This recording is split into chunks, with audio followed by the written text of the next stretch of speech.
All right, let's dive into one of the sharpest, most savage satires ever put to paper. Jonathan Swift's A Tale of a Tub.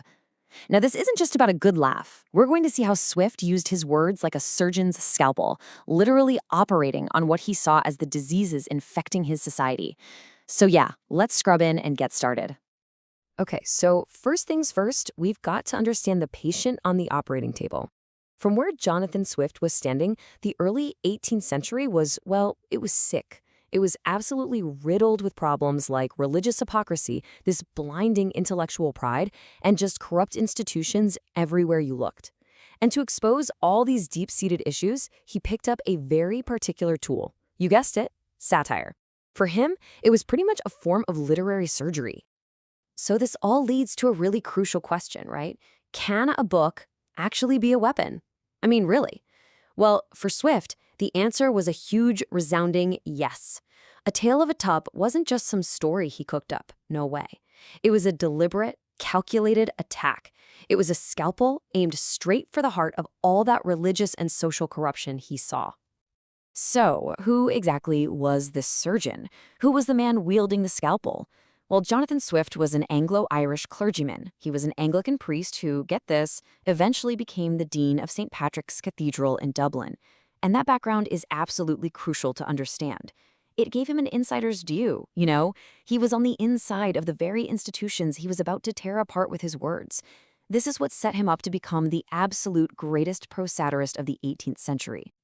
All right, time for the operation itself. The heart of A Tale of a Tub is this brilliant religious allegory all about three brothers.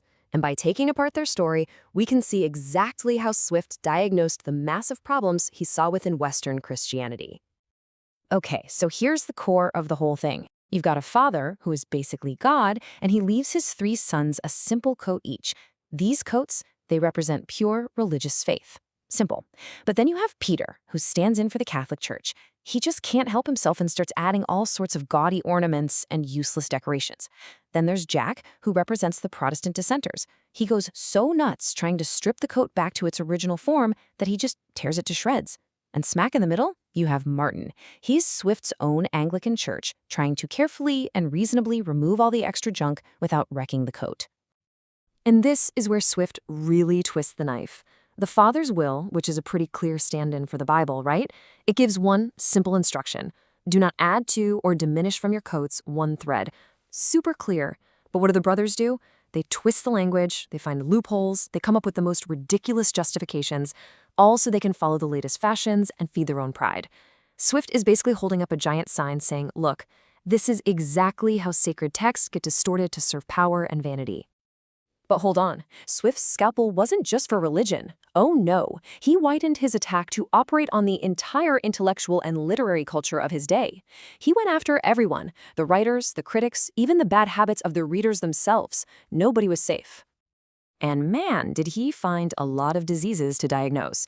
He saw writers just slavishly chasing the latest fads instead of creating anything with substance. He saw critics getting into these petty personal fights instead of, actually thinking.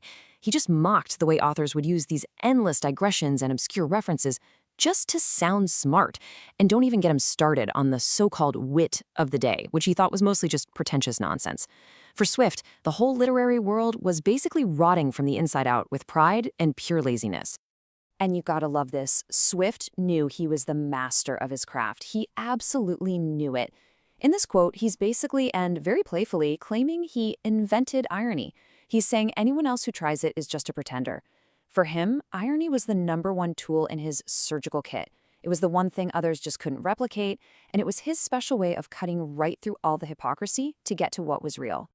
Okay, so we've talked about what Swift was attacking, but that's really only half the story.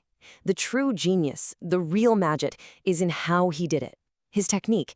It wasn't just about being funny or being mean. It was this incredibly powerful and unique mix of very specific ingredients. First up, and this might sound strange, his satire was sincere. Seriously.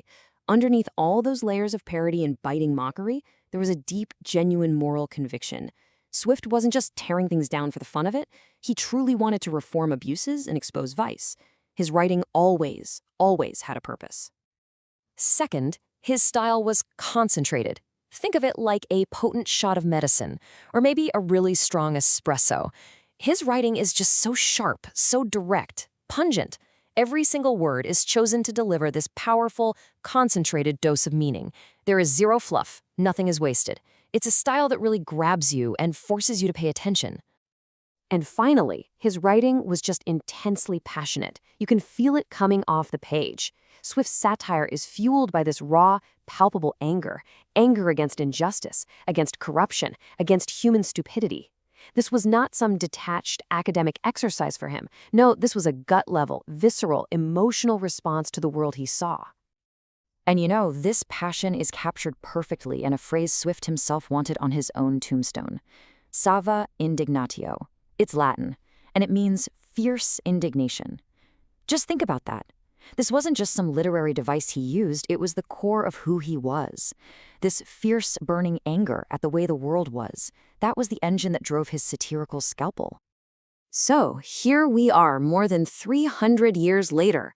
What's the final prognosis? Why does this literary operation from so long ago still feel so sharp, so relevant, and honestly, so necessary today? Well, the reason is actually pretty simple. His targets are timeless. The diseases he put under his scalpel, hypocrisy, extremism, intellectual pride, corruption, does any of that sound unfamiliar? These things aren't stuck in the 18th century. They're just enduring, frustrating parts of the human condition. And that's exactly why his critiques still cut so incredibly deep today. And that really leaves us with one final big question. I want you to think about this. Take a good look around at our own world, with all of its modern follies and pretensions. If Jonathan Swift were alive and writing right now, wielding that same sharp scalpel of fierce, passionate irony, who or what do you think would be on his operating table today?